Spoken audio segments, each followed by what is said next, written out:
our second example on how to solve linear inequalities. Again, you start off with the concept that we're going to treat each of these as if they were just straight lines, simple lines. So when I look at this first example, I understand that it's in slope-intercept form. I should be able to extract the slope. What is the slope for this inequality? Hopefully your response is -1/2.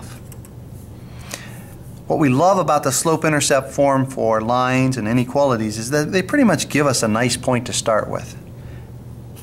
We're going to start by putting 0 in for x, and we'd be left with a 5. So that's a nice point to start with. I'm going to go ahead and set up the second inequality since we're already on this page. When I look at the second inequality, I do notice that it's in the standard form. And so for like the 100th time, when you look at a standard form equation, you take the first number over the second number and change the sign. You just read straight through it, 3/4, and make sure it's positive. So our slope is 3/4. To come up with a nice point, in the previous example, in the introduction, I explained, you put 0 in for x. Does that come out nice? No. If I put 0 in for y, does that come out nice? No. Usually that works for one or the other. Every once in a while you get a problem like this where you have to actually think a little bit. You have to ask yourself, I need a multiple of 3 and a multiple of 4 so that the end result is 11. Now it can either be through addition or it could be subtraction. It's whatever numbers come to your head. For me, I sit here and look at this. The first number I'm thinking of is 8 plus 3. 8 plus 3 is 11. So my question is, how can I make this 8 plus 3? What numbers could I put in for x and y that would make these values show up? So look at this. What could I put in for x that would make this 3? 3 times what is 3? 1. And then I go to the y component. -4 times what produces +8? -4 times -2. And for each of these, all I need is a starting point, and then I can follow my slopes. And so that's where I'm going to jump to right now. I'm going to start with this first equation, first inequality. I'm going to locate 0, 5. 0, 5, 1, 2, 3, 4, 5 is right here. And then I follow the slope. Once I've got the point, the starting point, I'm done with that. I just need my slope. So I've used the 0, 5. This has been exhausted. It's time to go to the slope. And I can find a billion points. So from here, the slope was -1/2. It's telling me to go down 1, right 2, down 1, right 2, down 1, right 2. Running out of space, kick it in reverse. Opposite of down and right would be up and left. So I go up 1, left 2.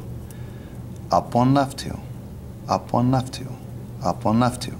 For this inequality, it says less than or equal to. With less than or equal to, I want that to be a solid line.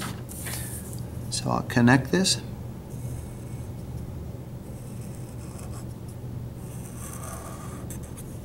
And I have to find a region to shade. So I try the origin. The origin's the easiest value to plug in there, 0, 0. Is it true that 0 is less than or equal to 5? Yes, 0 is less than or equal to 5. So I'll shade the region that contains the origin.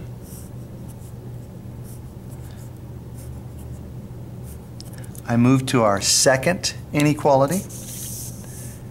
It's telling me to start at 1, -2. So I locate 1, -2 on my graph. 1, -2. And once I find that starting point, I'm done with the starting point. I found it, I'm done with it. I follow the slope. The slope tells me to go up 3, right 4.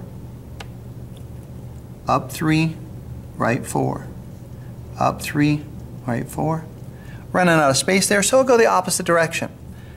Down 3, left 4. Down 3, left 4. On this inequality, it was a strict greater than, so I don't actually contain the points on the line.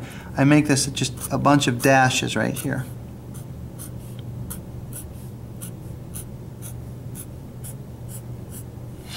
With the dashes, I have to figure out what region needs shaded in, whether I want the side that has the origin or this side over here where my hand is. So I plug the origin, the 0, 0, into this inequality. 0, take away 0, still 0. Is 0 bigger than 11? No, 0 is not bigger than 11.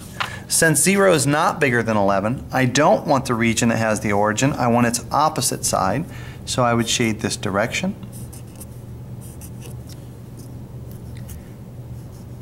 Again, our objective is to find the region with dual shading. So when I look in the northern region, there's nothing being shaded. I don't want that. To the west, I just have the green shading. To the east, just the orange shading.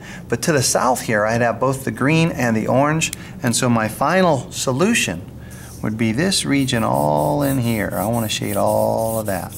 That represents any point that will solve both inequalities. And there's your second example for solving linear inequalities.